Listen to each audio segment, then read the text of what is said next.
Le long des boulevards et le long des rues, elles étoilent les maisons. À l'heure grise du matin, repliant leurs deux ailes en persiennes, elles abritent les exquises paresses et emmitouflent de ténèbres le rêve frileux. Mais le soleil les fait épanouir comme des fleurs, avec leurs rideaux blancs, rouges ou roses, le long des boulevards et le long des rues.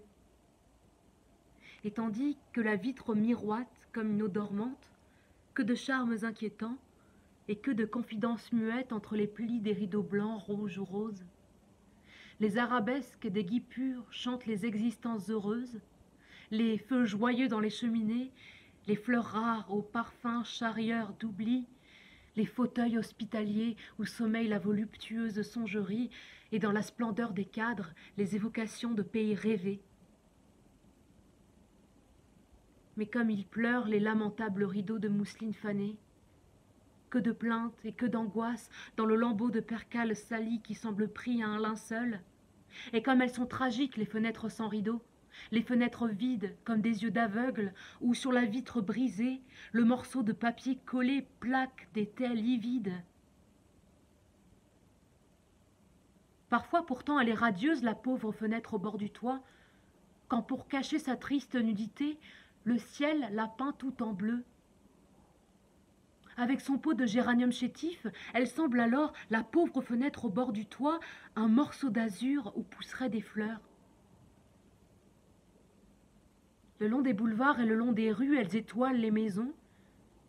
Et quand le soleil se couche sur son bûcher incendié, éclaboussant d'or et de sang l'horizon, elles resplendissent comme des armures, jusqu'à l'heure navrée où dans le recueillement de tous les objets, l'obscurité tombe comme une neige noire par flocons.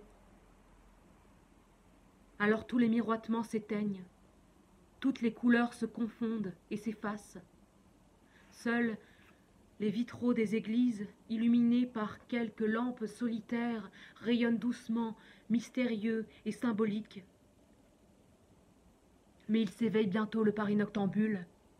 Il ouvre ses millions d'yeux aux ardentes prunelles, et dans la prestigieuse atmosphère du soir, les fenêtres revivent le long des boulevards et le long des rues. La lampe suspend son globe familier, doux soleil qui fait fleurir les heures intimes. Les bougies des lustres reflètent dans la glace leurs grappes joyeuses, et sur la vitre qui est d'opale, on voit glisser des ombres fugitives au rythme de musique plus vague que des souffles. Auprès, les fenêtres de maisons en construction s'ouvrent comme des bâillements de perpétuel ennui. Sous les combles, la pauvre chandelle grelotte, cependant que le gaz braille aux entresols des restaurants.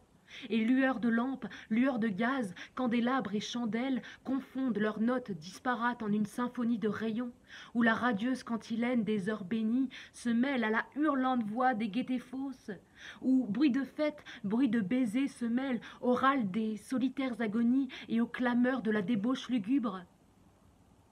Puis l'heure silencieuse et froide vient éteindre lumière et bruit.